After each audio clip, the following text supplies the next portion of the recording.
এ যেন এক মিলন মেলা। হাই এভরিওয়ান, কেমন আছেন সবাই? আশা করি সবাই ভালো আছেন। আলহামদুলিল্লাহ, আমিও ভালো আছি।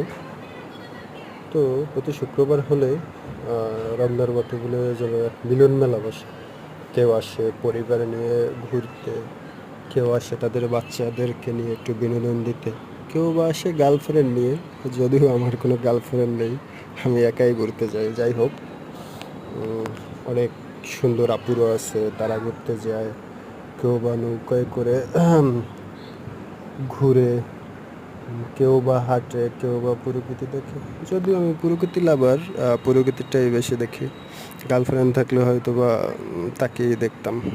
যদিও নাই, এই জন্য অন্যদের গার্লফ্রেন্ড দেখে বেড়াই, তাই না? যাই হোক, একটু মজা করলাম। আর সবাই আমার চ্যানেলটা সাবস্ক্রাইব করে দিয়েন। যাই হোক, শুক্রবার রমনা গেলে সত্যি খুব ভালো লাগে। আর রমনার প্রকৃতিটা সত্যি অসাধারণ। প্রকৃতি লাভারদের আসলে সবসময় প্রকৃতি ভালো লাগে। যাই হোক, এক একটা জায়গায় এক একটা মানুষ এক এক রকমভাবে বিনোদন নিতেছে, এক এক রকমভাবে মজা নিচ্ছে। সব কিছু মিলাইয়া এটা অন্য রকমের পরিবেশ, মিলন মেলা, তাই না? এই মিলন মেলাটা সবসময় থাকুক। সবাই ভালো থাকবেন, সুস্থ থাকবেন, নিরাপদে থাকবেন, আর বেশি বেশি ভালো কাজ করবেন। আর আমার চ্যানেলটা সাবস্ক্রাইব করে দেবেন।